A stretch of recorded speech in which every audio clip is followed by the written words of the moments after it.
Hello, everyone, and welcome to the 90th Minute Whistle. I'm your host, Leon, along with my co host, Mario. And the 90th Minute Whistle, if you're new here, is a football focused podcast where we discuss everything football related. And today's podcast, we'll be discussing the Champions League round of 16 first leg results. And we'll be starting off with Atalanta versus Valencia, where Atalanta won the first leg 4-1 to Valencia.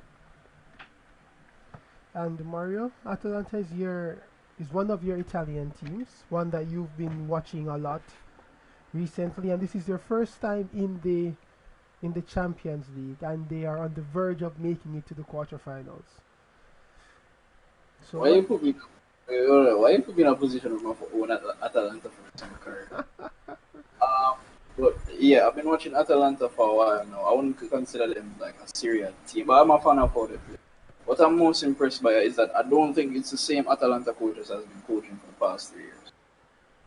Mhm. I think one of their coaches either went to AC Milan Yeah. at some point. I don't know if it was at the beginning of this season or recently. But over the past few years, Atalanta has been under the radar in a way. They've been slowly climbing. Mhm. And what I'm most impressed by is that no matter how much their team changes, that progression has gone up because they've lost players where I've said, all right, yeah, man, they're going to shoot back down to mid-table, right?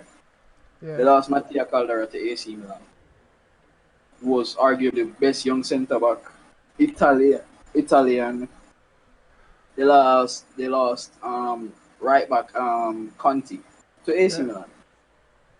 Still no problems. They lost another winger, Spinazzola, who either played as a left wing back or a right wing back for them because they've been using that same formation of 3-5-2 or 3-4-3, depending on who starts when. Mhm. So their playing style has been consistent. And they play attractive football for that type of formation because we're used to that Catenaccio style being more defense based. Yeah. But it's a very good attacking team over the past couple of years. They lost Brian Cristante to Roma, no problem. Mhm. Mario Pasalic. Um, Frola and Darun have been the consistent central midfield pairing, Yeah. but of course you had Cristante coming in and out of the squad when he was on loan there, and you had and now you have Mario Pasalic who, when they want to add another midfielder or sometimes starting, Yeah. because that midfield three has been rotated a lot now. Well, it's a midfield two, but it's been rotated a lot between Pasalic, Darun, to the point where Darun is even called up back into the national team. I remember Darun coming on against Germany, Mhm. and so even though he's known as a central midfielder, Yeah. he seems like a defensive midfielder to me because he's most known for breaking up play. Yeah.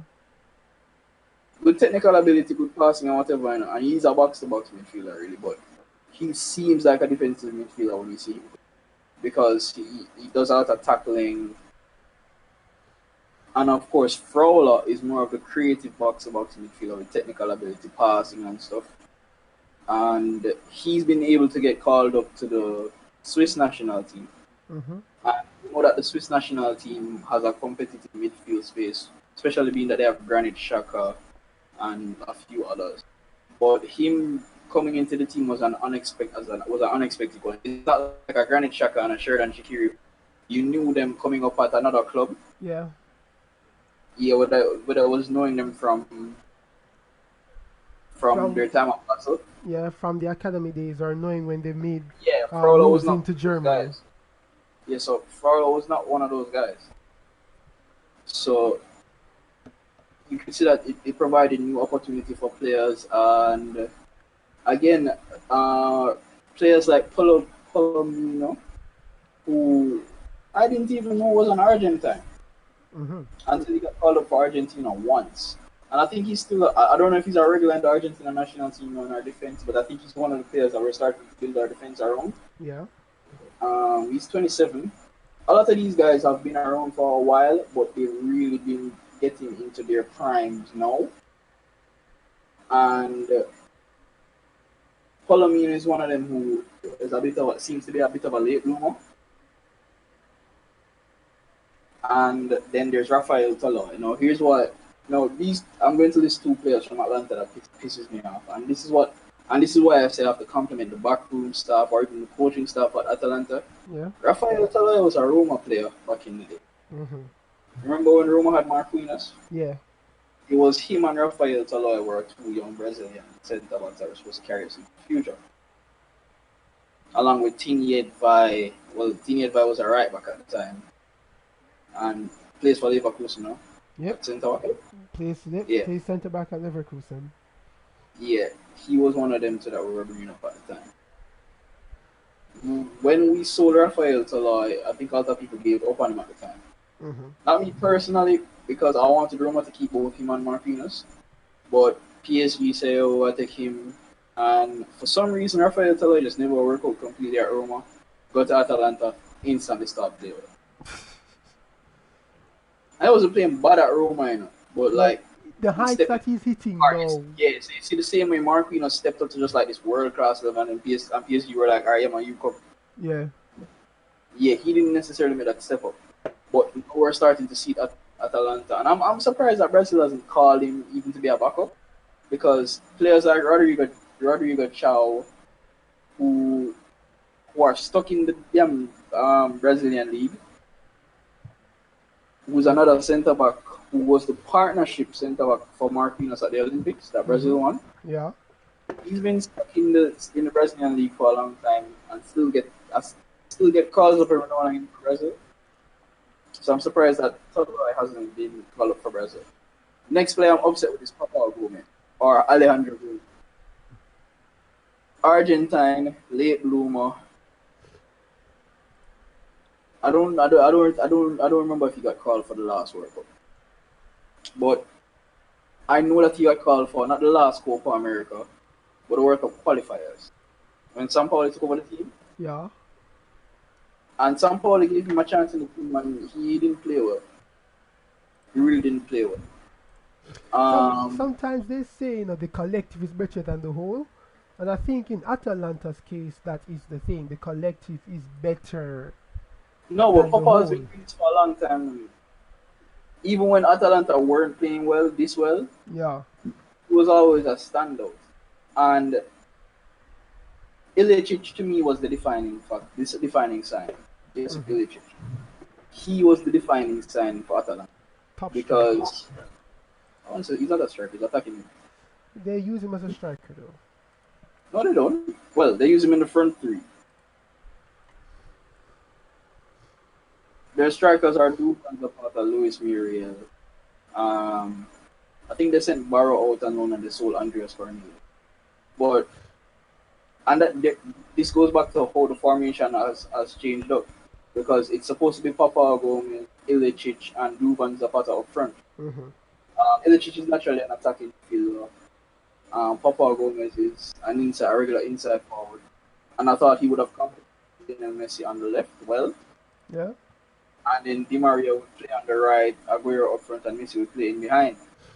And that never worked for São Paulo. No, yeah, but as you can see for Atalanta, they deployed a 3-4-1-2. Ilicic, Gomez, and Pasilic, the Chelsea loanee as the number 10. The Ruin, Frola, Gusen, Hateboer as the midfield 4. And Caldara, Toloi, and Palomino completes the back 3. And Ilicic, Hateboer, and Frula put this Valencia defense to the sword.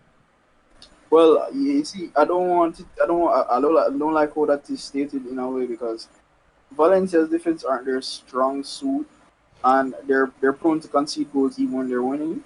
True, but Atalanta was also able to shut down their attack. I wouldn't say that either because the game was very close. It's very, very close stats wise, but as a matter of fact, Valencia had 4 shots on target to Atalanta's 5 and took more shots than Atalanta. That is true, like I said, stats wise it was a close game, but on the day Atalanta was clinical. That's the only thing I would put a difference, that they were more clinical, and that's the problem with Valencia is And that fair play to Atalanta, they know that when you are on top, you put away your chances, and they were on top today. They were lucky today, and today they were in the mood, and their strikers ensured that going to Valencia, they have a 3 goal cushion. So yeah, but Valencia effectively has to score 3 to go through on the away rule, but easy, that is that is assuming that Atalanta does not score. easy. So if Atalanta doesn't score, then Valencia can score If 3, they Atalanta go score, through. here's the thing about Valencia. Mhm. They're a shootout type of team, and they're not a team that gives up very easy. So you're saying that going This into is the second leg, we might see Atalanta. another scoreline of the same or close to it? Another 5 goal match? My point is this, because I can't give you really a prediction. Hmm. If Atalanta comes out and dominate Valencia, if it will always be a high scoring match in my opinion. Hmm. But don't ever count out Valencia. If Atlanta scored 2 goals, Valencia would try for the first score. Which can always backfire. That's why it backfired today. They're not a team that defends. They've never, even for the past couple of years, they're not a team that defends. They're a team that is constantly attack. The problem with Valencia is that when they're not clinical, they're prone to losing. So in going into the second leg, then you're looking at A who gets the shootout. first goal. No, not even. That's why I say that doesn't matter. Atalanta can score 2-0 up at halftime. Valencia go try to score 6. Yeah, but realistically, And they have the talent. If Atalanta is 2-0 up at halftime, I think that tie is dead. I don't think so. And that's what I don't think. I'm You not saying that. see, you seeing Valencia scoring 6 goals if Atalanta is leading 2-0. Yeah. I don't think they have that And much quality in them. not, I think they have that much quality, and that's the problem with Valencia is that they're they have matches where they will light you up, no matter who the opponent is, Hmm. Barcelona, Madrid, and then they have days where they look completely void of scoring, even if they create great chances, just like today, or just like when they played the match. All right then. It's not that Valencia didn't create any chances. The, the, both teams were passing the ball to the same level. Both teams were on the same level. It Yeah, wasn't no it was a fairly even. one It was team just two take even teams. one team just take them chances. What I will say is that Atalanta is going in with yes a huge advantage, not just in scoreline, but they're the more balanced. Hmm. The problem is Valencia, especially if you give Valencia a situation where, all right, forget defense or forget defense, we're allowed to just attack and do over. Hmm. They will attack, score as much as they need to, and they have the talent to do that, even in midfield. Parejo gives them goals from midfield. You have Carlos Soler, you have Ferran Torres, you have Guedes, you have Maxi Gomez, you have Rodrigo Mora, you have Kevin Gamero same way. They have attacking bodies that they can take off the bench. Let's say that they don't even want to start Gamero, Hmm. who's usually a starting striker. Start Rodrigo Moreno or start even Gomez. They can take off players and throw attacking players with even better at you. So let's say them drop Moreno from the team. If Moreno comes on fresh with fresh legs, with a Korean guy named Key, I don't know his name completely, but the Korean attacking midfielder, the young Korean attacking midfielder, he's been in good form this season as well. They have attacking bodies that they will throw at you who can score. All right. So that was Atalanta and Valencia. Oh, but still, Um, Atalanta are going in with an advantage, and I expect them to. But I don't count on Valencia because they're a shootout type. okay. So Atletico We saw Madrid, that. We saw that in the group Liverpool. stage. We started with just quickly. We started in the group stages in their matches against Chelsea, their matches against Ajax. They're a shootout type of team. They like that. All right. So Atletico Madrid, Liverpool. Atletico 1, Liverpool nil. Who's home? Atletico's home. They're going back to Anfield with a 1-0 advantage. Mm. Now, Liverpool, for the first time in a very, very long time, failed to register a shot on target. Repeat Um, that? Liverpool, in a very, very long time, failed to register a shot on target. So the best attacking team in Europe versus the best team in Europe. Yes. Um, the stats were pretty even, bar the possession stats. 7 shots to Atletico, 2 shots on target. Liverpool 8 shots, 0 on target. The problem that Atletico has is they are going to Anfield. And Liverpool is on a 45 match unbeaten run at Anfield. And I believe Klopp and these Liverpool players back themselves to take Atletico apart at Anfield. Now, No, go on, Simeone go on. has a record, right? Repeat that? Simeone has this record. He has Yeah. only ever been knocked out of the Champions League by a Cristiano Ronaldo led team. No other Cristiano Ronaldo led any team that doesn't have a CR7 in it has not knocked Atletico out of the Champions League. You mean in the room in like later Yeah, stages? yeah, in the knockout rounds. Not talking Oh, like finals and yeah. He has only ever been knocked out by CR7. yeah. All right. So let me just list off a couple of things that I think could. First and foremost, any team can be this Atletico. In all honesty, they have been one of the more inconsistent this season because I think they're one of the things that I think they're focused on trying to turn João Felix into something that he's not yet, Uh huh. and sometimes that might compromise the team plan. The next thing is Atletico has attacking weapons that they can throw at you. They're the opposite of Valencia now. Both teams play the same formation, 4-4-2. Mm-hmm. One is careless in defense and can kill you in attack. And Atletico Madrid are strong in defense and But create can't finish to save their their lives. chances. We saw Morata missed a sitter. Costa just It's back from injury. No, it's not even Morata missing sitters or anything like that. No, that What the I'm saying is that attacking unit of the team itself isn't. isn't in any state of flow. They're not. No. They're not. They're not connecting with each other. They're not. And And this. Felix is finding it very hard to get going as Simeone's style of football doesn't suit what Felix is used to. And I wouldn't say that. You see, that's the thing. You don't need Felix. You don't need to depend on Felix for the fight. That's what That's I'm my. saying, but based on who are their strikers, you can say the mighty has fallen. In what sense? Due to the attacking options that they have, I Morata, wouldn't. Costa, Felix. I That's wouldn't.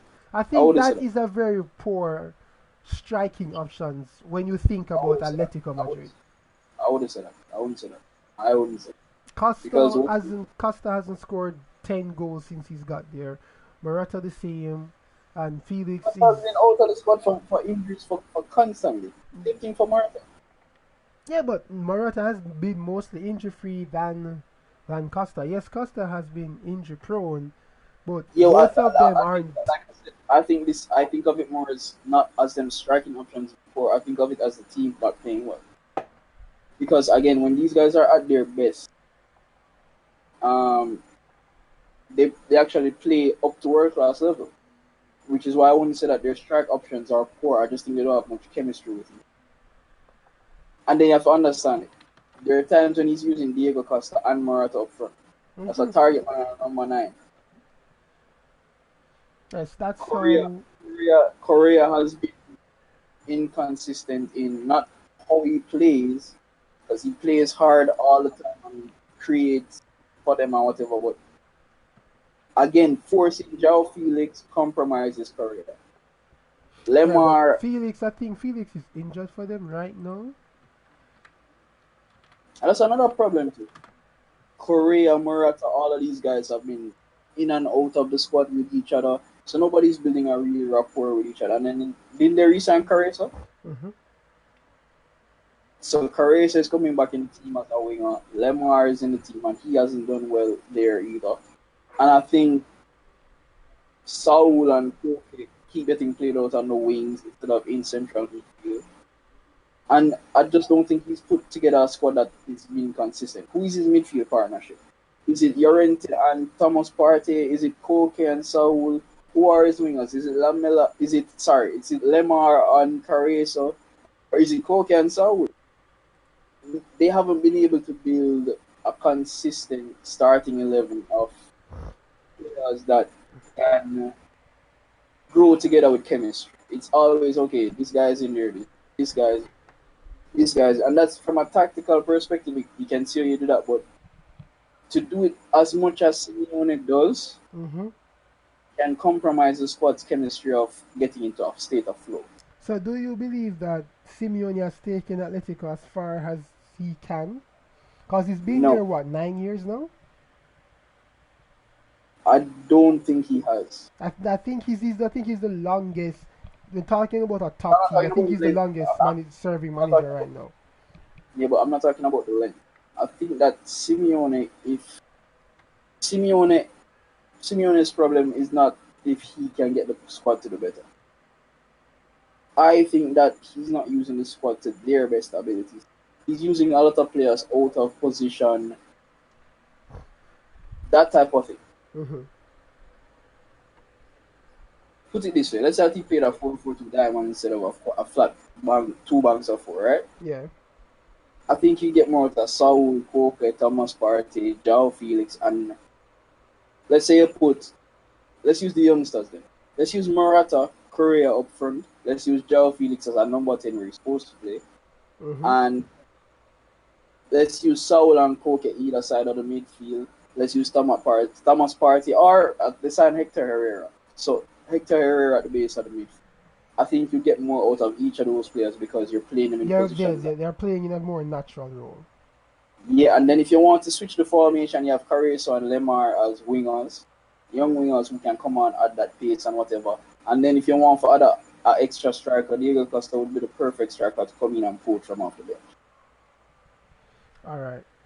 So do So I you don't. believe Liverpool can overturn Atletico, or do you think Atletico's defense will keep the defending champions out at Anfield? Here's the thing about that. A lot of people look at the Barca, what happened with Barca, and say that, oh well, look what they did with Barca. Problem is, But the Atletico aren't problem is Barca. this. Yeah, but the thing is, when people say that, the biggest difference is if Liverpool wants to run, Atletico can run. Oh, So that's why I if they said want to Atletico aren't go, Barca. Liverpool use physicality and athleticism to To beat overturn Barca. Barcelona. Atletico can match them for that very same How much intensity. them can outdo them in that sense. They Because can throw bodies at you. They can throw. Atletico can throw bodies at you.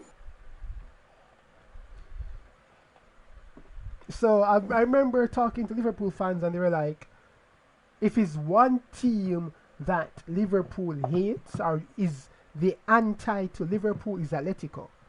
While a Pep Guardiola can has the midfielders to create something, Liverpool relies on their front three, and in this match, Atletico shut off the front. They cut off the supply from the fullbacks to the front three, and they disrupted the front three chemistry between each other.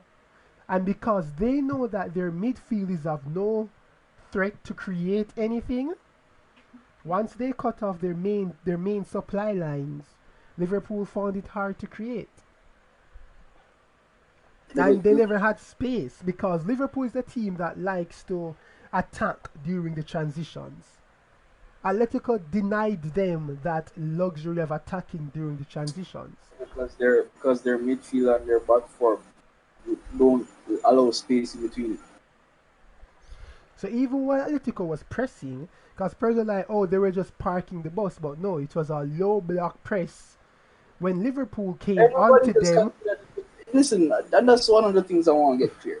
Not everybody that plays a defensive tactic is parking a goddamn bus. But parking the bus is really a defensive tactic because at the end of the day, Yeah, but not the every media will say, "Oh, they're parking the bus," but no, as but a no, footballing well, analyst, alright, you look at it somebody, and be alright, like, well, as much as Liv Sports not reached that far yet, hmm. we have to be the responsible person in the media was like I said, yo, not because somebody's playing defensively means that they're park the bus.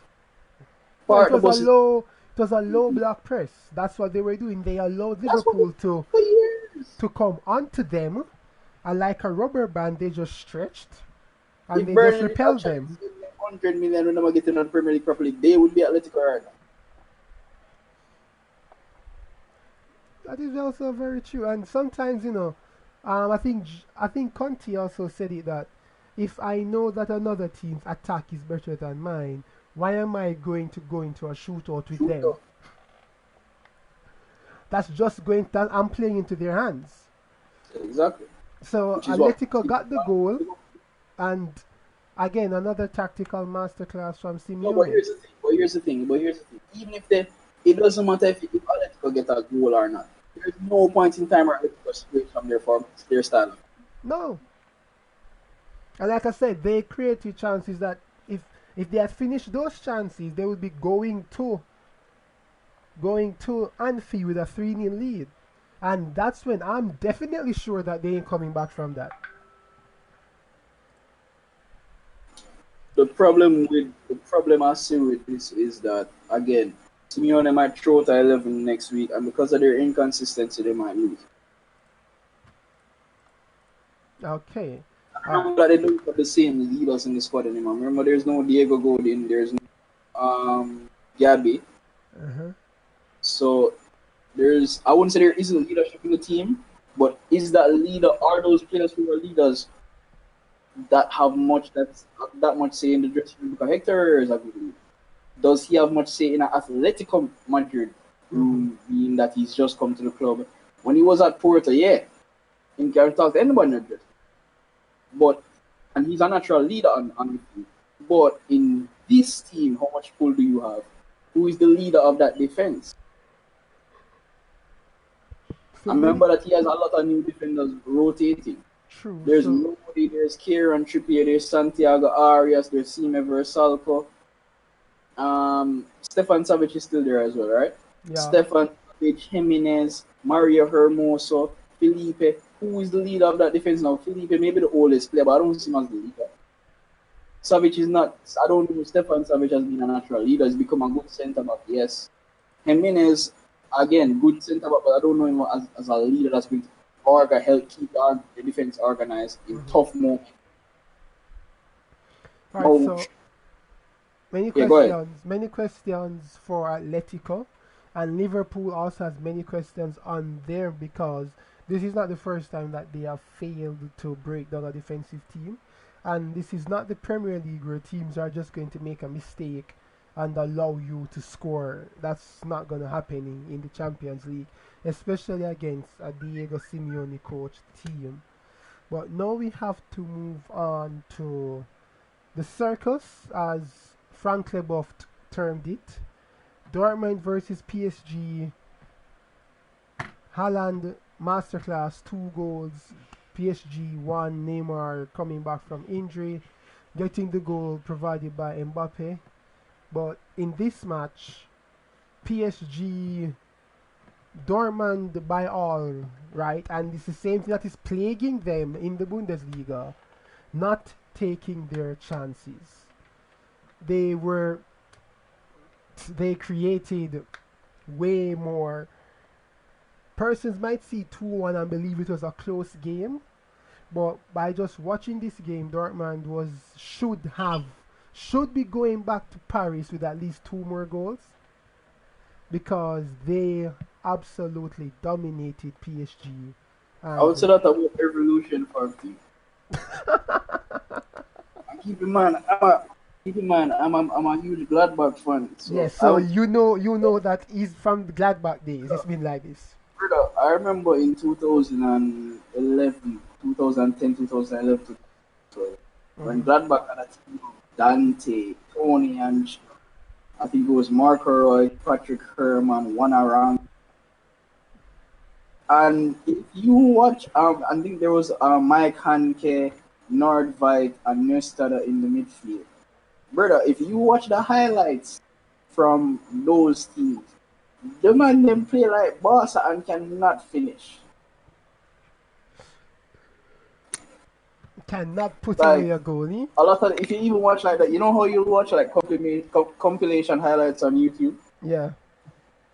Like I don't remember what the name of the channel was, but they used to like do a lot of Mönchengladbach videos of that team at the time because of how they were playing. Mm-hmm. Because they were using a 4-4-2 and they looked like a Barcelona. But they just And couldn't score a goal to save their lives.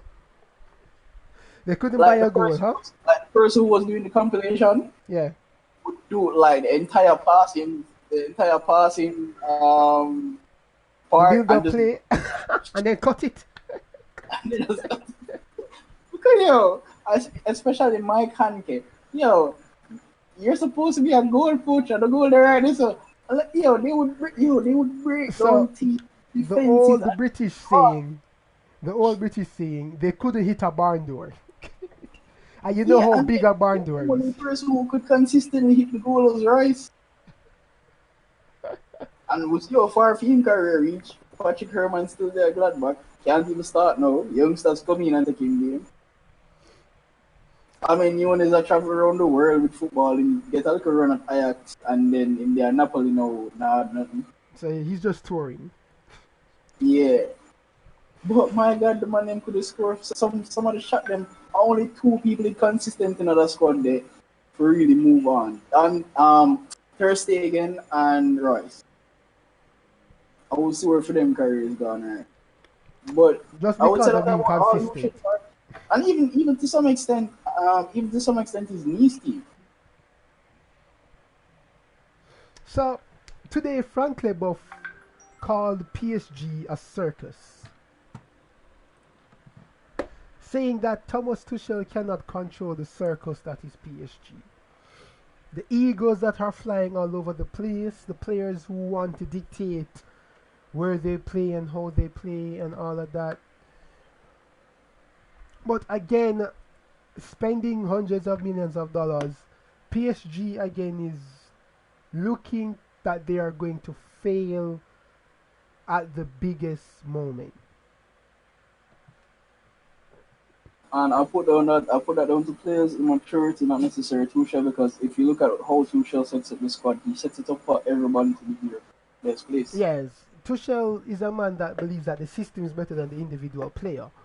He doesn't Yeah. rely on individual brilliance to win matches. He relies on the system to break you down and to win you matches. And if it's one thing that And we've seen with Tuchel, surprised me, my father said something to me in which World Cup was it?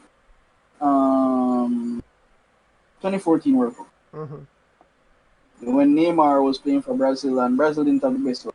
yeah, But in the group stages, I don't remember which team ends, but Neymar was playing out. My father asked me, "Yo, why didn't I play Neymar through?" where they don't play Neymar through the middle Yeah, and as I a was like, striker or a number 10. no, it's a number 10. When him say through the middle, mean playmaker. Oh yeah, You know them old people out there. mhm, Come from the Maradona Pele era, yeah. When him yeah, say play through, the middle, necessarily as a striker. I mean, it's like attack as the creator. mhm, So with a second striker attacking midfield. Now, of course, Brazil formation was an inverted 4-3-3, so it would be the attacking midfield. mhm, And him asked that, and I never really stop and think about it because we're used to Neymar from Santos playing on the left side of the forwards in a 4-4-2 diamond at Santos, mhm, and then at Barca in a 4-3-3. mhm. Plays on the left, so we're used to him on the left. And I never really stopped. It was that day I really stopped and think about it. That could he play as an attacking midfield? Yeah, but we've seen Tuchel. That's where Tuchel uses him as a number Exactly, 10. and he plays good there. Of course, And because he he possesses all the right attributes and the talent to play. A great winger can transition to playing as a number 10. If a winger is a create, if you are a creator on the wing and you're a great dribbler, a great passer of the ball, you're still a great finisher, transitioning to play as a number 10 is It's very not simple for you. And sometimes it's that type of moving into the number 10 slot is what that will extend career. extend your career but also make you more effective. Because I believe PSG's biggest problem right now is Mbappe believes he is a striker, but he doesn't have the off the ball movement of a striker. He He's doesn't gonna try. know how to play against two centre backs that will try their best to crush And, you. and even when he was at Monaco, he played off of a He number played 9 in off of a Falcao. number 9. He's not a number 9. Maybe 3-4 years from now he develops I into could a see him number wanting to 9. transition. Because Henry transitioned like that. Yeah, but even Hani was a number 9. Hani still played like a winger. He drifted into the left channel and then he drifted in like any left inside forward would do. True. But That's if you know, why him and Bergkamp work so well. yeah. And And that's even why Berg, Pep used him on the that's, left, I believe, yeah, as a left winger. but Bergkamp himself was really like a number 10 Yeah, or so second. that's why it kind of worked well for Harney and Bergkamp because when Harney drifted out wide and into the left channel, Bergkamp would be that one who was occupying the two Space. centre backs or looking to play the pass through the two centre backs for Harney to come onto, like how Firmino does for Salah. If you didn't know who Harney was, you would believe that he was a left winger based on how he played, I mean, what Barca using from the left. and Yeah. Barca used him on the left. But yeah, like if you watch the Champions League final against Barca, Henry played through the middle. Yeah, but Harney doesn't stay through the middle. True, and the thing with Mbappe is that when he was at Monaco, he was roaming in that Yeah, striker he zone. was again. And that's a perfect example for him because he was drifting into the right channel. He was drifting out into the right channel where you would normally see a right inside forward B, and Oh, well, Falco was that main point occupying the two center halves, which is Falco's specialty. which is Falco's specialty. And to play as a number 9, you need to know how to spin those two your two center halves, how to occupy them and how to get past them. In Mbappe's case, you are not there yet. Granted, for Tuchel, Cavani was just coming back. A lot of players were just coming back off injury.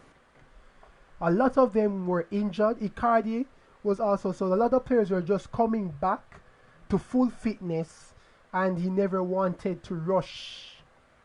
One never wanted to rush them back and risk So what picking does up. Mbappe want? Mbappe wants to partner Cavani with Neymar on the left. I know. I think he wants to partner Right? Icardi because when Neymar was out, it was him and Icardi that was playing like a farmer, like a diamond, a 4-4-2. The two of them up top. Icardi occupied the center halves as you know he would do, and then Mbappe does his roaming. But no, but the point is, he more for play, but that 4-4-2 diamond can work with the entire the entire team. That is also very true. But how Tuchel was doing it before, I believe with Neymar now fit, that diamond could. I believe if they had brought on Icardi or Cavani against Dortmund, then it would have given Dortmund centre Cavani backs play? something to worry about. Didn't Cavani play?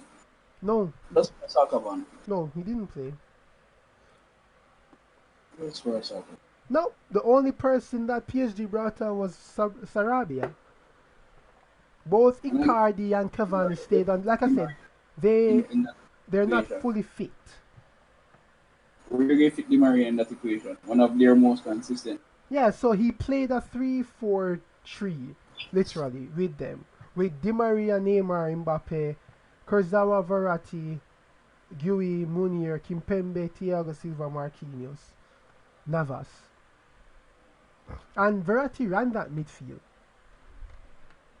Neymar was dropping back because he wasn't getting the ball because the press by Dortmund was just, they were out pressing PSG.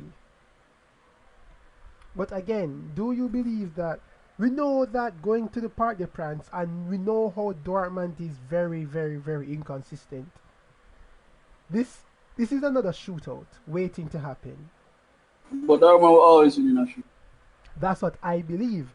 The difference is that we know that Neymar can pull off a world class moment.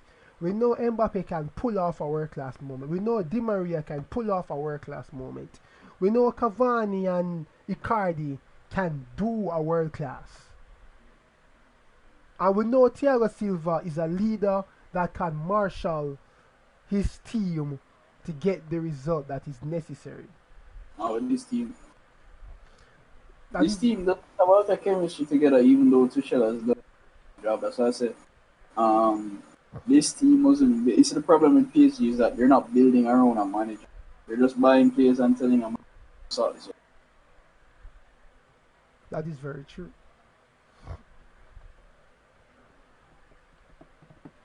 So, how do you call this one? Do you think PSG can overturn the tie?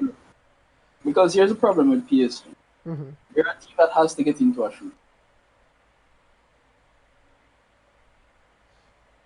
In the Champions League, they are the type of team that has to be in a shootout.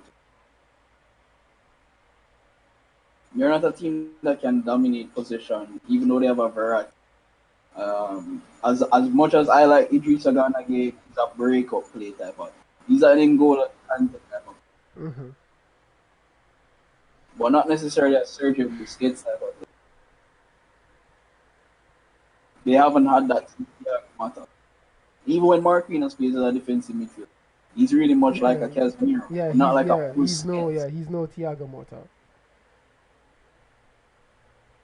So they're not a team that's willing to play possession football.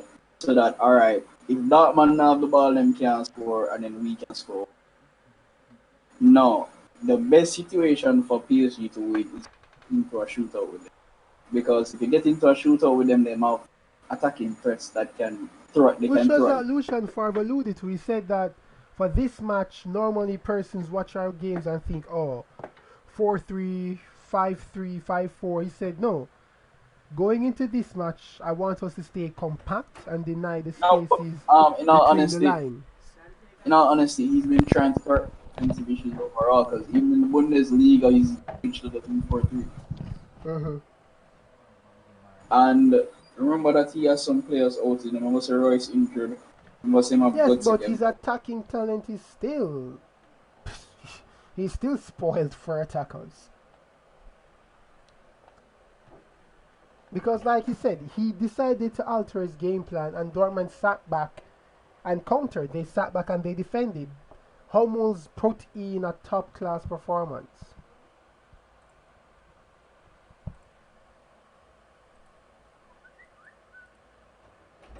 It's going to be another shootout, but the problem with Dortmund is that one day they will defend well and tomorrow they'll concede five.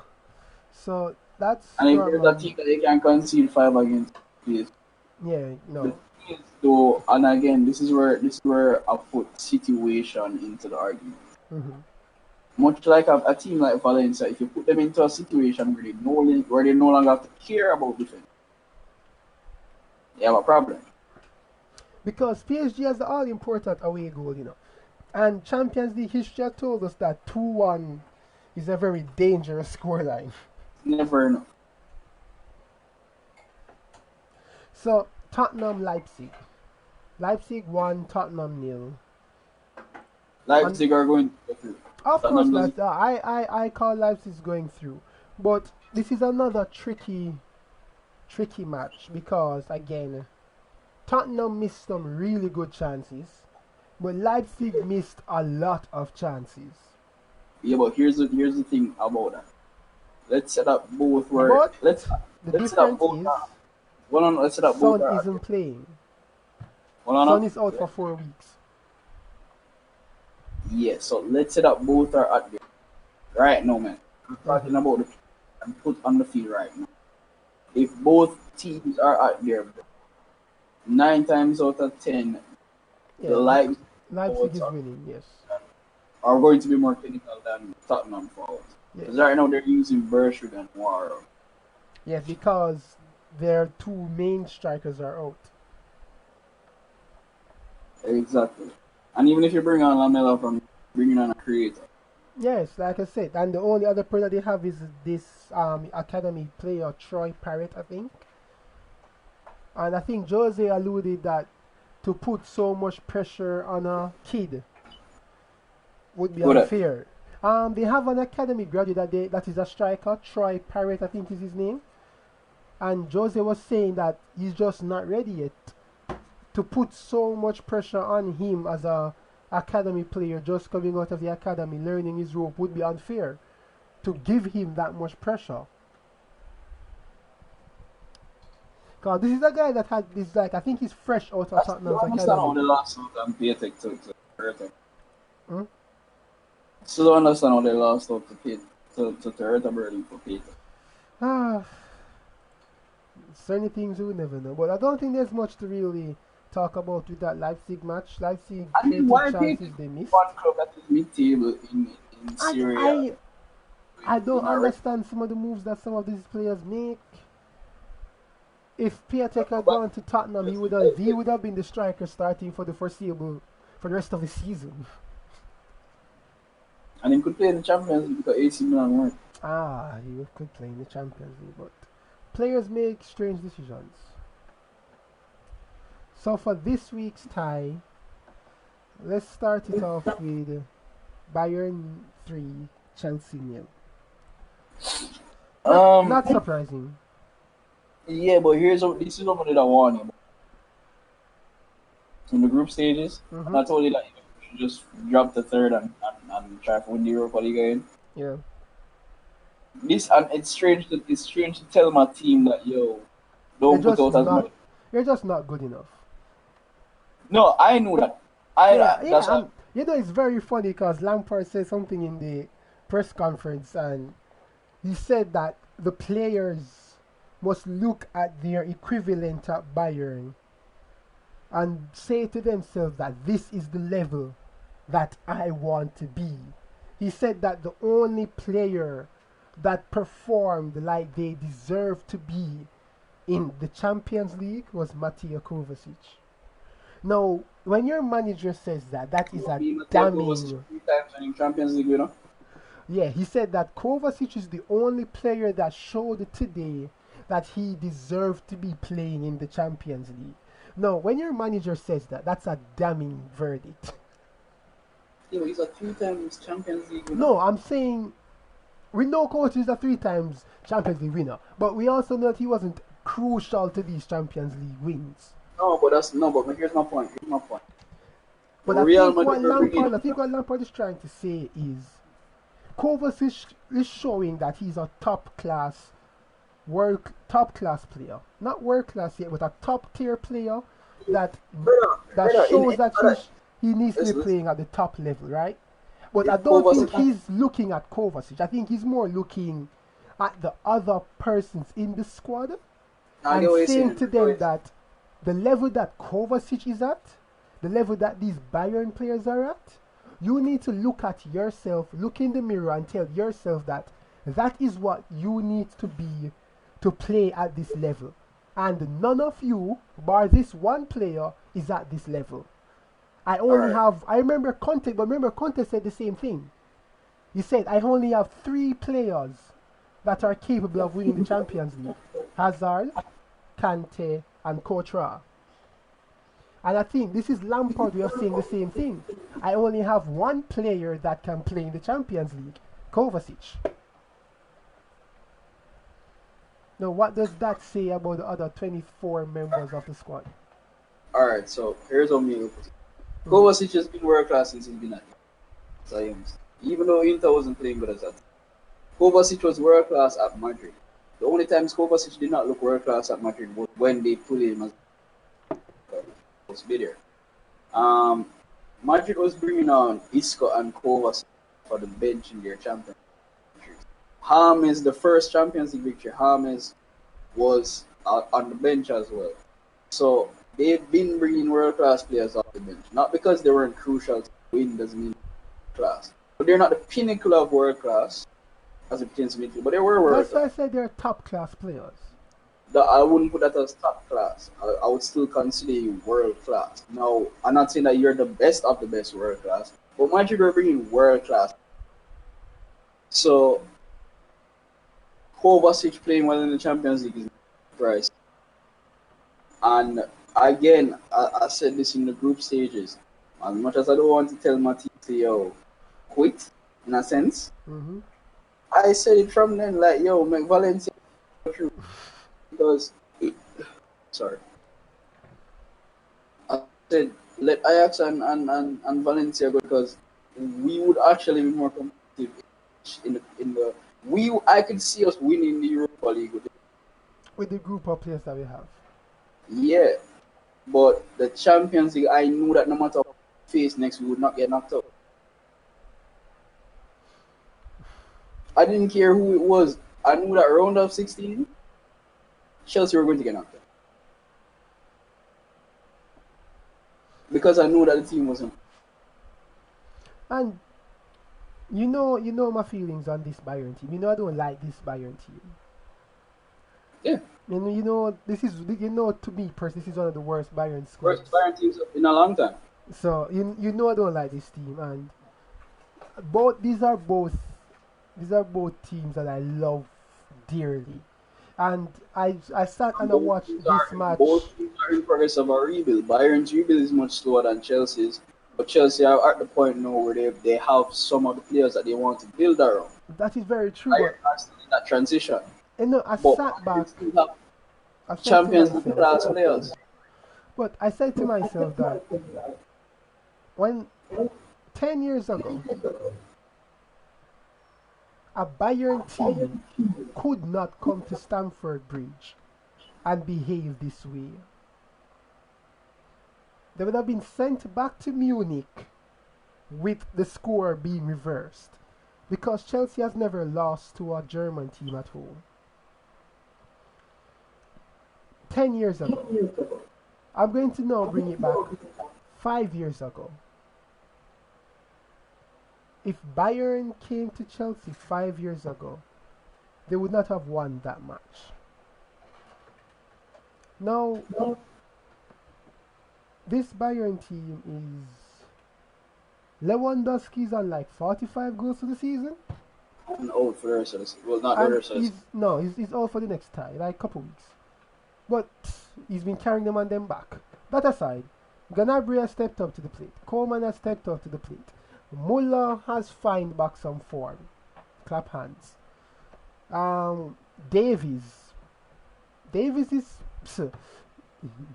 he's brilliant. Alaba world class. Boateng, you're getting old, but he showed he still have it in him. Bayern was in second gear for the match. Bayern never had to work for any of the goals. They were pretty much in second gear the entire match, man. All they had to do, you felt that Bayern could step up another level or two more levels if they needed to. I would disagree with. No, I'm telling you, man, how Bayern played, they went from defense to taking a shot within like 5-6 passes. Yeah, I don't think Bayern could step up. I just think No, that trust me, I believe they could go up another level. again would have to disagree, would have to agree with this. Because I honestly think that Bayern were playing somewhat not at their best, yes. I don't think they had another gear in it. I just think that Chelsea didn't show up at all. It So was men against boys. that would be a better way of saying it. But I don't think Bayern had another gear because I could look at this Bayern team right now and tell you that sure they could have even scored more goals against you. They're not creating that much chances against a team of That better can quality. defend. Just overall of better quality. I think Atalanta would have shot. But again, I think Lampard has already made his intentions clear. He doesn't have the players and he wants the players. He wants to. Joe Cole criticized the club, stating that the manager wanted reinforcements in January, and you failed to provide those reinforcements. Yeah, but who are you going to buy? You see, this is what I can't take. Why are we? This is which one of the things I appreciate about nowadays. Hmm. And I'm going to give Liverpool. They don't buy unnecessarily. Even if it means nobody's expecting Chelsea to win the Champions League. Not even Lampard, not the players. This is a rebuilding process. Yeah, Don't buy but I unnecessarily. think I think a part there were targets that Lampard had listed that the club did not, for some reason or the other, did not go after. Right? Whether it is that the deal was impossible, or whether they didn't feel it But necessary. no, but that's the We thing. I knew don't. that Lampard wanted to bring in Ake to strengthen his defense, right? Are you saying that getting that deal done with Bournemouth with a buyback clause was impossible? I doubt it. Not I don't think that was impossible because you hold had a on, buyback hold on, clause. hold on, hold on. You got to answer the question. Yeah. So I don't think it's unnecessarily a thing of okay, you activate the buyback clause and everything, because I think that not every deal that you want to come true is going to come true when you want it. That Even is if it's true, yes. well, or not, even if it's favorable to you. Hmm. Now, sure, we have a buyback clause for okay, a buyback clause for other players as well, but getting putting them in the team at the right time without even clearing out certain players out of the squad, without using most of the squad that we have now. Sometimes January signings end up not working out because not that you couldn't get access to the players. Let's say they even sign the players, Hmm. it doesn't fit to what you have now. So you may need to clear the squad before adding. You may need to do some subtraction before adding.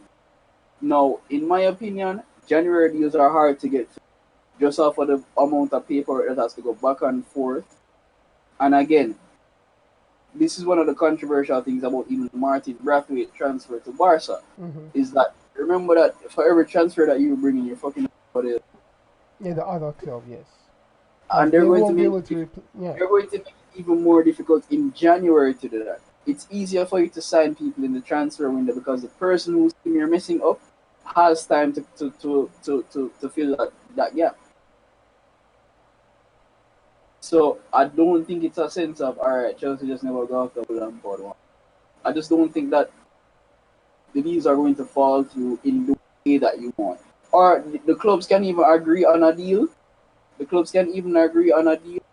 But for example, Ajax. Ajax are in the Europa League, right? Hmm. Them have Labiad in the team. Perfect replacement for Zayek. Literally use the same foot, play every same position. Play for the same country. Hmm. So they're not worried about losing Zayek. Or someone will get Zayek, right? Yes, somehow. Most clubs, but they were willing to let go of Zayek. And again, them have him replacement already now. Moroccan just like him, use the same foot as him, playmaker as well, can play out on the wide positions, cut in and score as well. It's not like them worry about replacing. Them have him replacement already for people who don't watch the Dutch league. Hmm. Same damn age too, 26, 26. So yeah, Zayek is the better player though, because I mean he's starting over Labiat. Hmm. So but Labiat has that potential that if you give him the amount of playing time that Zayek is getting, he's still going to play good. So it's not a matter of if I can give you the player. I would prefer to give you the player in the summer. All right, so Chelsea has a massive. They have to do a clearance sale, and then they have to bring in a lot of players this coming transfer window. So Napoli, Barcelona, Yeah, 1-1. but before we go to that, I think that's another reason why I don't think Jose jumped to sign a striker because it's not about just signing a striker. It's not like a Barca situation where you're desperate. It's not about just signing a striker because you need one. But signing unnecessarily can ruin your budget for the summer.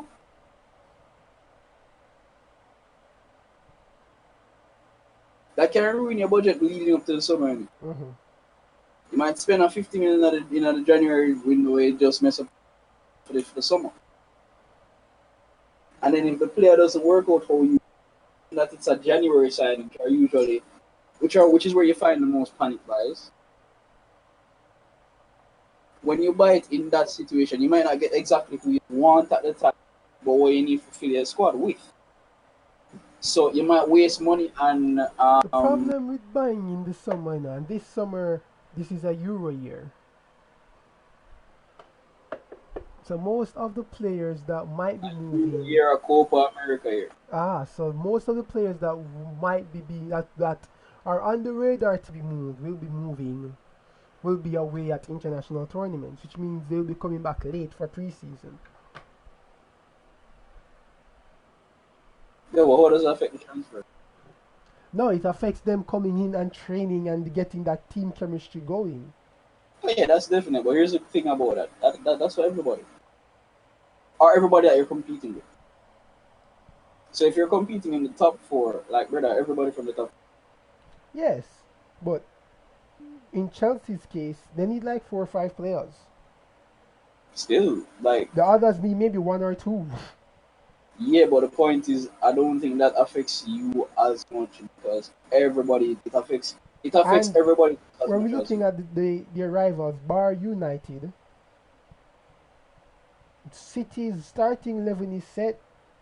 Liverpool's starting 11 is set. Yeah, but as it pertains to the So thing that you said their about new signings coming in will have time to gel. In Chelsea's case, their which starting 11, who's new signings? hmm? Whose new signings will have time to gel? Both Pool and City, because they have the Oh, luxury, because they have a strong starting 11.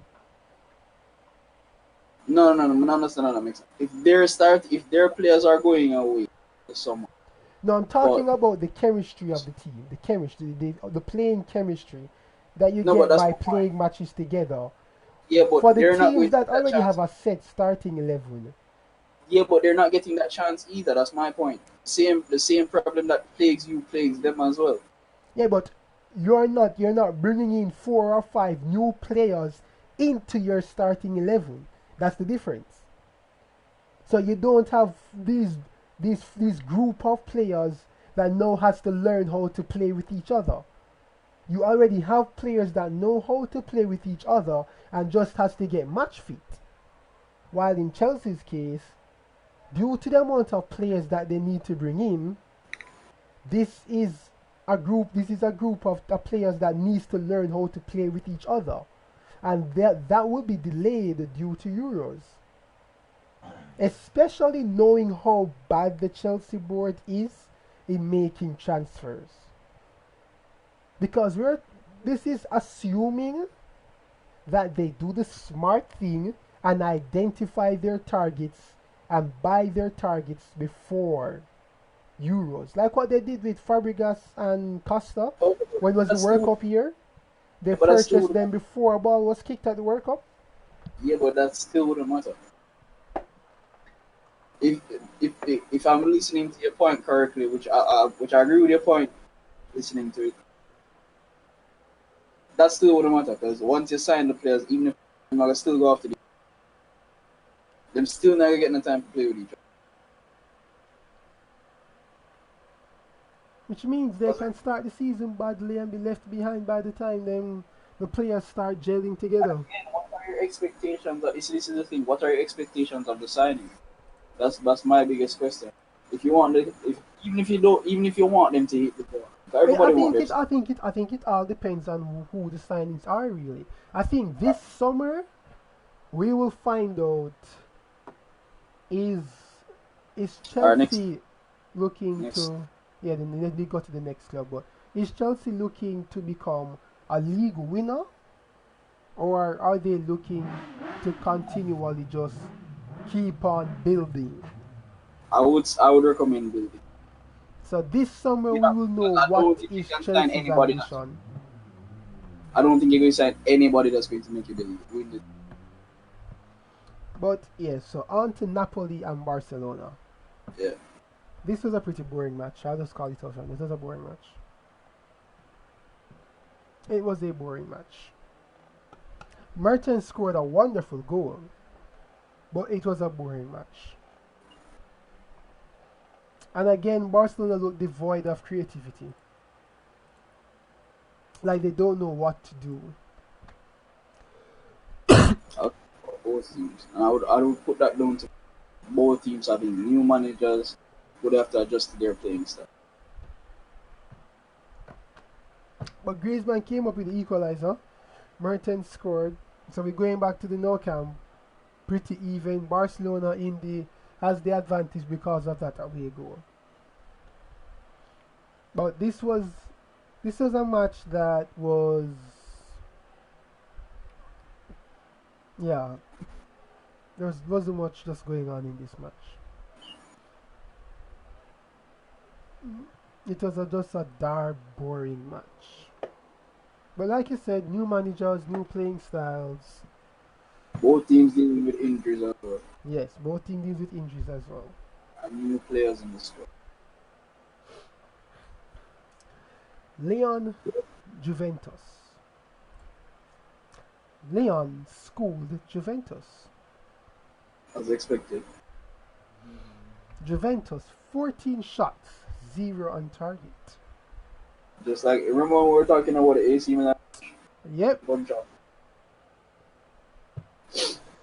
Sarri came out in the press conference, said that he doesn't know what else to do to tell these players to pass the ball faster. I've been saying from I said it the same time. This team, much like Messi.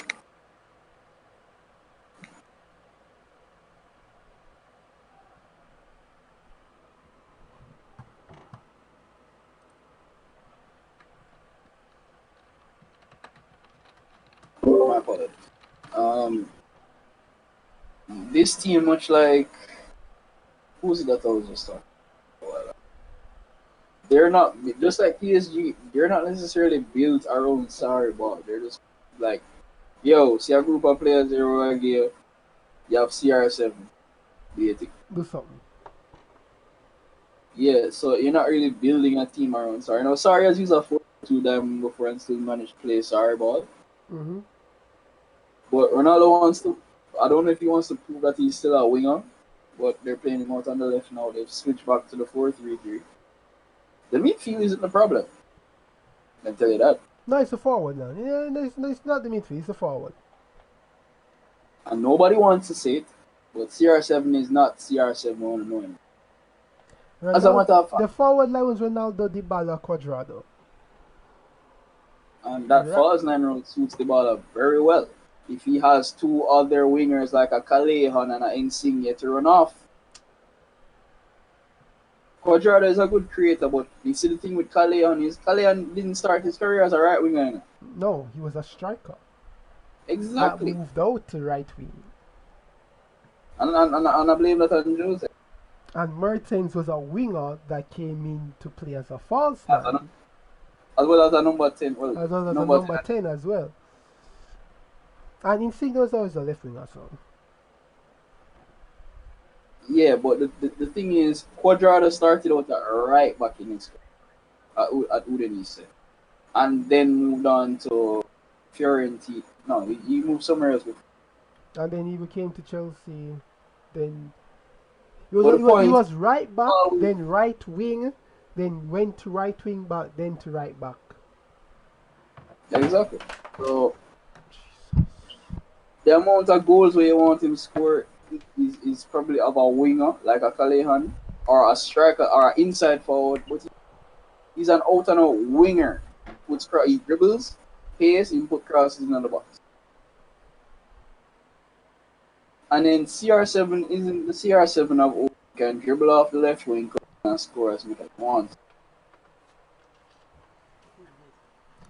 Even Zidane realized that and decided to play a 4-4-2 diamond where it was him and Benzema up front, Isco in behind, Casemiro, Modric, and just play as a poacher. Yeah, and they would swing crosses in, and Carvajal would swing crosses into Ronaldo. Yeah, so him just stay at the 18-yard box and finish the chances. See, and then him and Benzema. Yeah, so I thought that they would have used Dybala as that number 10 where Isco would play. And again, Sarri has had success with a 4-4-2 diamond with Sarri ball. So it's not a matter of the formation. He No, has the it's not. mid It's the person. He had, his midfield was Rabiot, Panic, and Bentancur. His forward again, line was Quadrado, Dybala, CR7. And he has Ramsey and Matuidi and Bernadeschi on bench. and Ramsey has been playing well. Matuidi has been okay this year, So he has the personnel to go to a 4-4-2 diamond if he so chooses to. and he's tried it this season so far. He has, and they've had success playing a 4-4-2 diamond. He The partnered problem is, both Ronaldo and Higuain with Dybala as the number 10. and then when he want for rest, he go in and put the ball up front with Ronaldo, Put the and ball up let front Ramsey. with Ronaldo. So again, I think it has to do. Nobody know what to say to him. Ronaldo has a lot. Coming in from the wing is, like I say, It's not he's him. not that person anymore. It wasn't him at Madrid in those three Champions League. No. But like you said, persons don't want to admit it. I do believe that Juve might just go through. Might. I feel they might just scrape through. They But can. But here's the thing about you see, and here's the thing that people are not realizing. mhm. Why this is why I'm so upset at Roma for not giving Rudy Garcia. For always like this is I'm upset. Rudy Garcia is a damn. Mhm. Rudy Garcia is yeah. He's the one coaching it. Yeah. Plays creative football, attractive football, and knows how to defend us. But every time Roma got ahead of us, would take somebody out of his. So every time we reach the gap between Juventus and Roma, Yeah. alright, let's rip apart his squad. And then when him do win nothing now, alright, fire. Yeah, like did you not just rip apart my squad? What did you expect to happen? Every year them rip apart him squad and give him something new for work with. Still finish second. Still a come And close. and Still for a his bridge. Leon squad, Moussa Dembele, his top striker for this season, Chelsea has openly wanted to poach him in the January window. Everybody wants them even from before that. Remember say he was in the championship Fulham. They'll kill it with Celtic. Even in the Champions League with Celtic. And the Yeah, Europa League with was the Champions League, then they dropped into the Europa League with Celtic. exactly. Now he's tearing it up in France. As expected.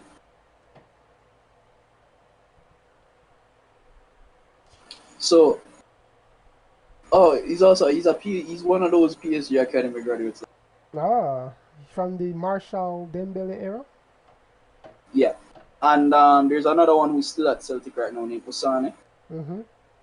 Yeah, he's another one that came up. Oh, interesting.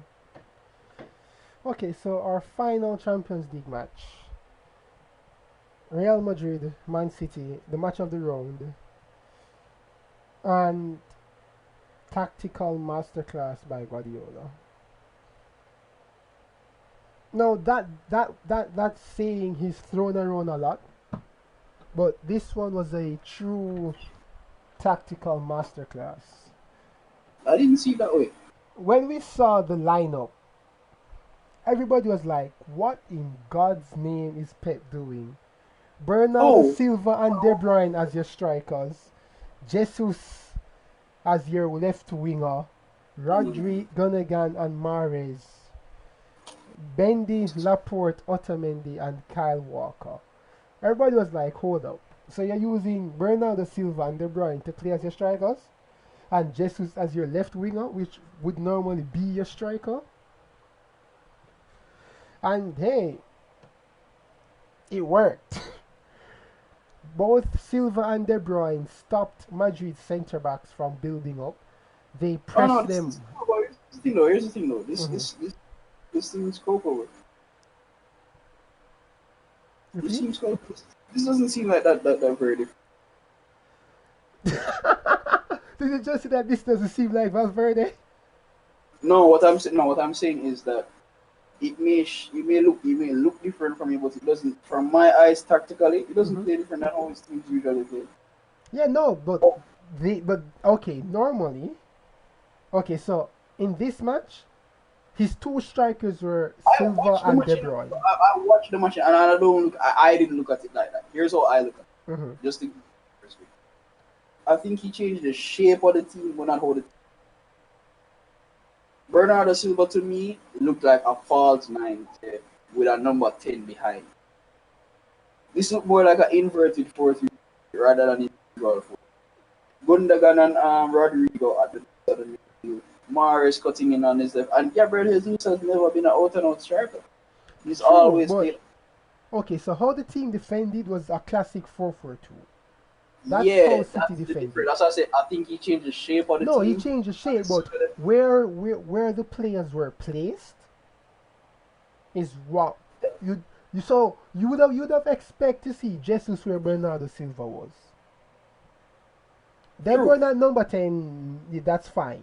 But instead of putting Jesus where Bernardo was, he put Bernardo and De Bruyne as the two persons in charge to But start that the press reminds on the you know what centre that backs. reminds me of? You know what Hmm. that reminds me of? Yeah, You remember the first time he unleashed Messi as a false nine? yeah. Where did he play it to? That was up on the wing. Right wing. Not even on the left wing can cut Yeah, it. right. Henry. Yeah, So right wing. and So it worked. But in this, a reason why this worked again was because City players executed their instructions to the T. oh no no no Silva I'm not, and Jesus was tracking back and defending so damn good in this match that when he got his goal, you could say that that was justified. Your performance was justified. yeah, but here's the thing though. You see being a Barca fan watching this Hmm. is like as much as Pep tells his players to play in a certain Yeah. players do not always end up because of his passing style, Hmm. players do not always end up being where themselves. Because you look at Gabriel Jesus, he scored it basically through the header. No, yeah, but that was when he switched the form. He switched them back to the original shape. Jesus moved in as a striker. Sterling moved out on the wing. Yeah, but here's the thing though. Bars the front threes for Pep are never that. No, I know Pep teams are very fluid, but how they set up to stop. I remember it was Muller that said that Guardiola doesn't know how to set up his teams to win a knockout game in the Champions League. And that has been Guardiola's biggest problem since he has left Barcelona. He doesn't know how to set up his teams to win the tie. How City played today was a mix of a Jose Mourinho playbook, but done in a Pep Guardiola style. And I don't see it that way. For some reason, I can't see it that way. It just looks like I don't know if because I'm used to his Barca team, but this is not far off from what he does on a usual basis. I think he just looks. You should I remember really that just at Barca he did this a lot, but Pep hasn't done this. that's why I said it has to do with me knowing his Barca team. Like I can't even count it. Like I can't look at it from a perspective of like a tactical masterclass. It seems like an everyday Pep because of how Yeah, I'm but used to his true, always. because you've been watching Pep since Barcelona days, but seeing that he hasn't done anything of this sort Oh no, I'm not denying if for it's the a masterclass. past. That's what I'm saying. I, Seeing that you've been watching him for so long, yeah, to it you just it's feels. normal. And yeah, I know how Pep Guardiola's team is because I was like, okay, Pep, you have stopped Madrid from scoring. That was Which is, evident. You shut and down the here's the thing, midfield. no, here's the second reason why I don't look at it as a master. Mhm. Madrid set up like shit. True, But Pep still denied Who the hell them uses Isco on the everything. right? Who uses Isco on the right? What that mean? Where did plan for accomplish that? Trying to cut himself on his left foot.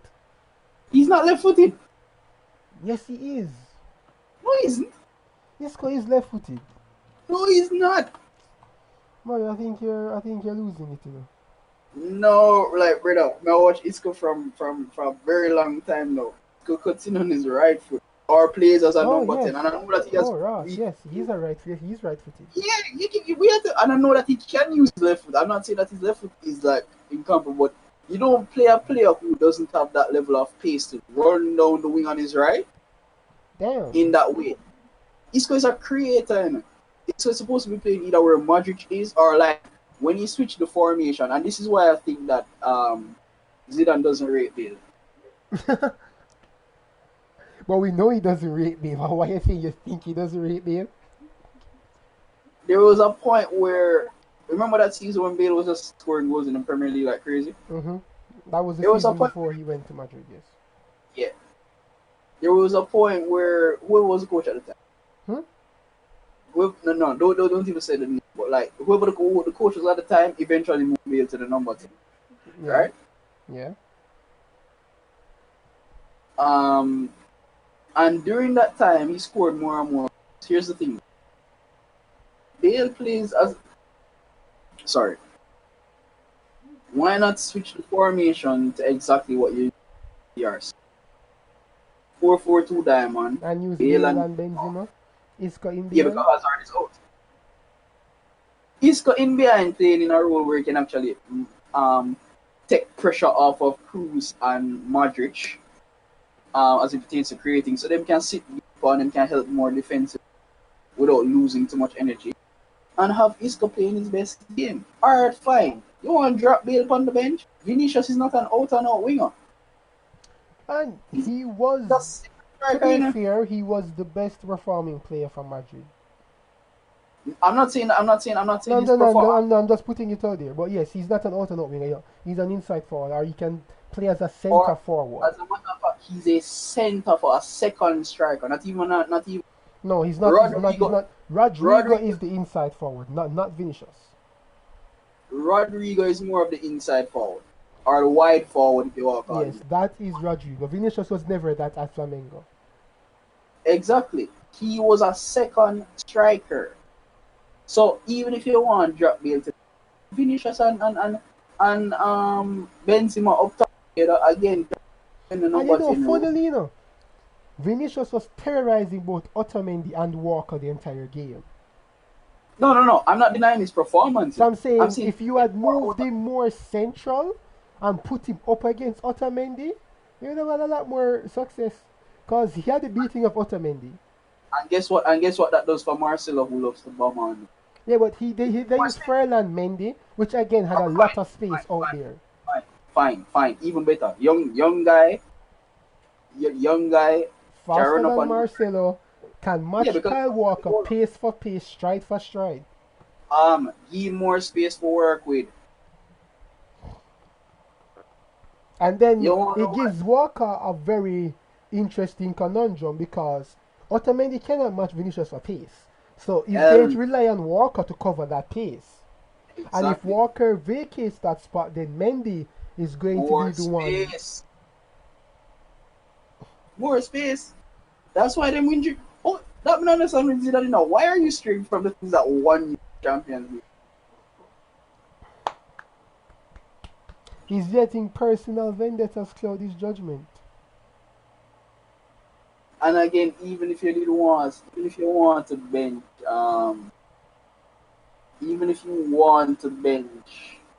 Bale, put Vinicius closer to the middle, sir, and have him play closer to Benzema. That takes pressure off of Benzema as well. Yeah, because Benz was lost. Like I said, City cut off the supply line to Benz and cut off the supply line from the fullbacks. And Magic now the legs to keep up with City's midfield. Which is why Valverde performed great today. He did really good, but one man can't do it. Fede is on his way. I'm not worried about Fede.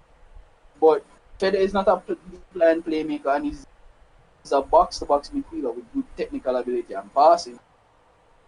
And I think the deep line playmaker that I think they want to buy is Van de Beek. Mm-hmm.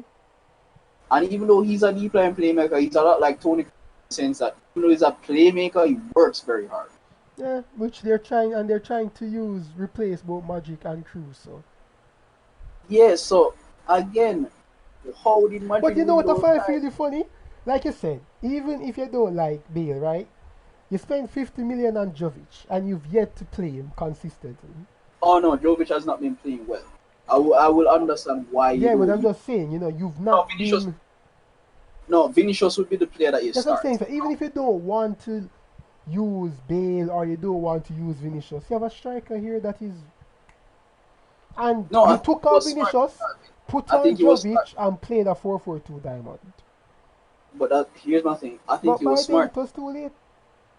I think he was smart to use Vinicius because again, Jovic has not been playing as good as Vinicius or Rodrigo. No, I'm not. I'm So, not. I'm not talking about. From the saying, it's not like you're short of options.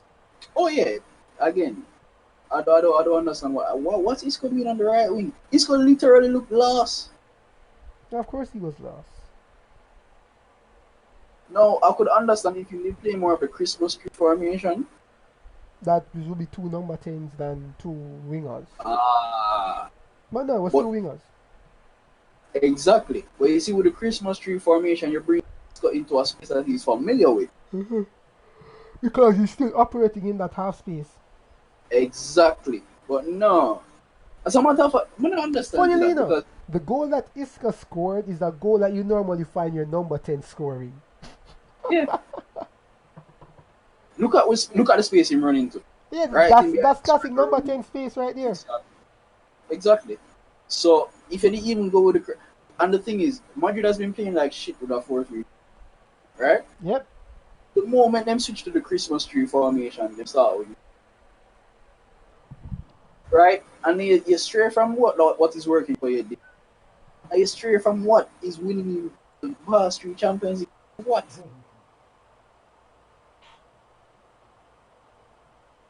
Because right now everybody just a make boss around the world. Right now it look like Getafe are the only person who can go La Liga. Valencia inconsistent, Atletico Madrid inconsistent, Madrid no look like them serious title. Right now Getafe look like them both fighting Barca for the title.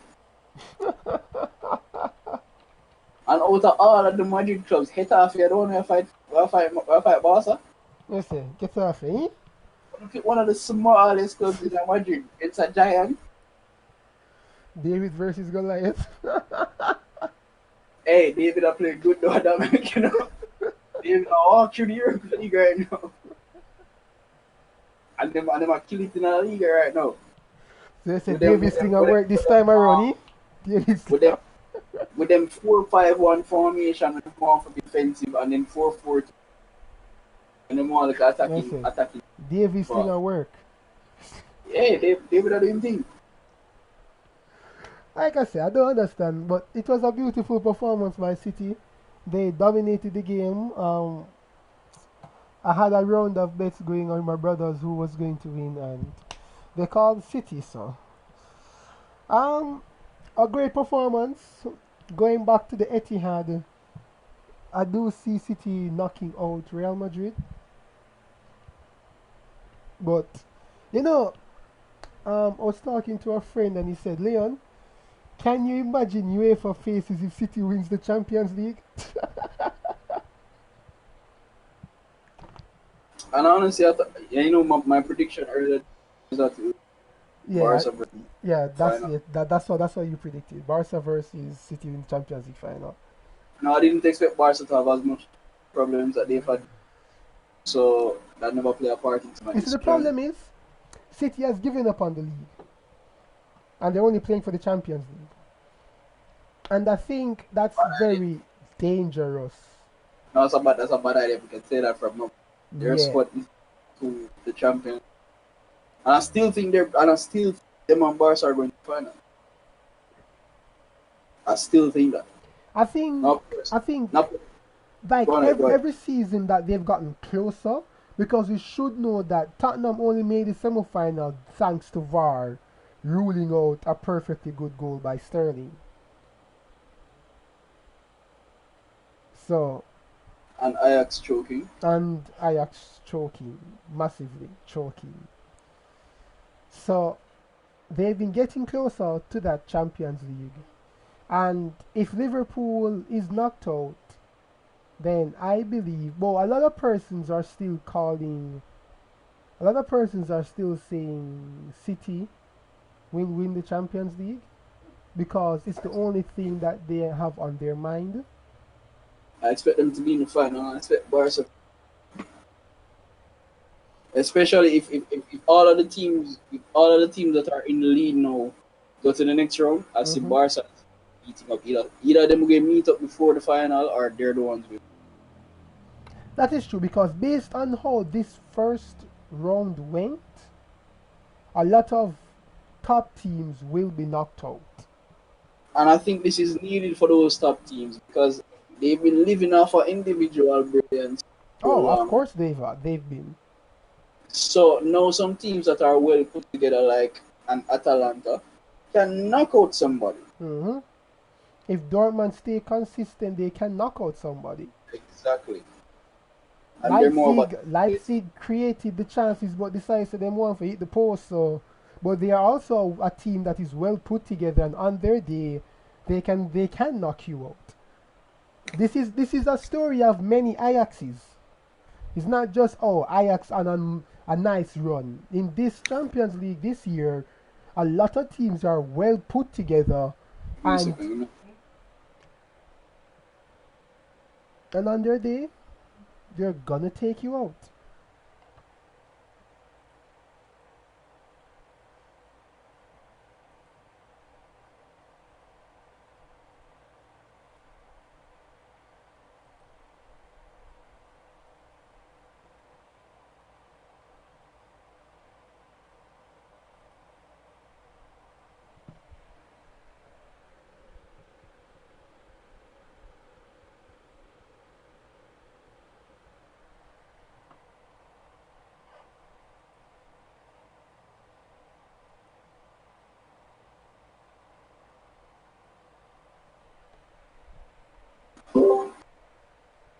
Yeah, sorry, but I had to run. Sure. No man, no Yeah. problem. But yeah, I'm saying that this round of Champions League is many Ajaxes, many teams that are well put together, have very good tactical systems that on their day, if everything goes well for them, and if you're not playing at your best, you're going to be knocked out.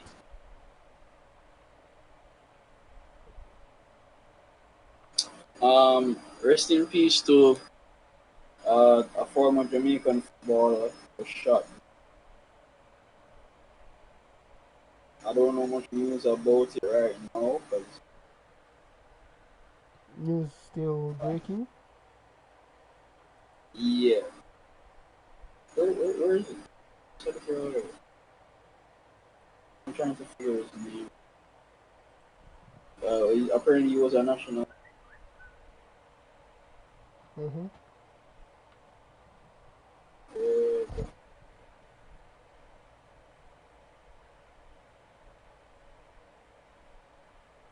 and the Reggae Boys national. Yeah, so Irvina English shot dead. Ah, Oh, it's five caps in. But his name sounds very familiar. mm-hmm. It does. It's very familiar. Community of Waterhouse.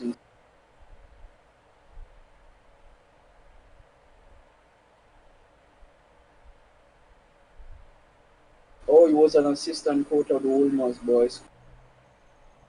He was attacked and shot multiple times. He was still in the hospital, died undergoing treatment. Police have found English, a former captain of Waterhouse, also better football player. Currently the league leaders as well. On their way to winning actually. Look like the fifth. Mm-hmm. Earned five caps for the Reggae Boys in the early. Yeah, he attended Woolmer's boys school where he represented the school's football team. Yeah. Oh, he won now. won the Money Cup tournament. Oh, in 1996.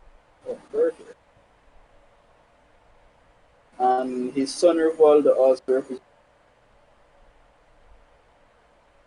And yeah, he's a big person in football right here in Jamaica. Since the name sounds familiar. What else? Uh, yeah, so Waterhouse currently lies in a state of emergency. Now, where I live, not too far from there, and I can see the helicopters flying over the community, their community right now. Mm-hmm. Like almost every night, I can see the helicopter flying over, pointing down the what do you call that light? The searchlight. Yeah, the searchlight. So, yeah, I think there is another state of emergency, Ah, and this is sad coming off of reggae girl that died, Tarina. She was stopped. another Uh, day in Jamaica.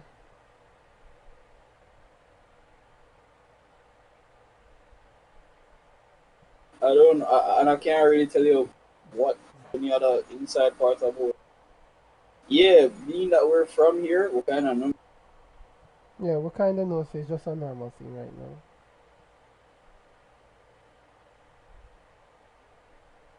and that's not necessarily a good thing for No, sure. it's definitely not a good thing, but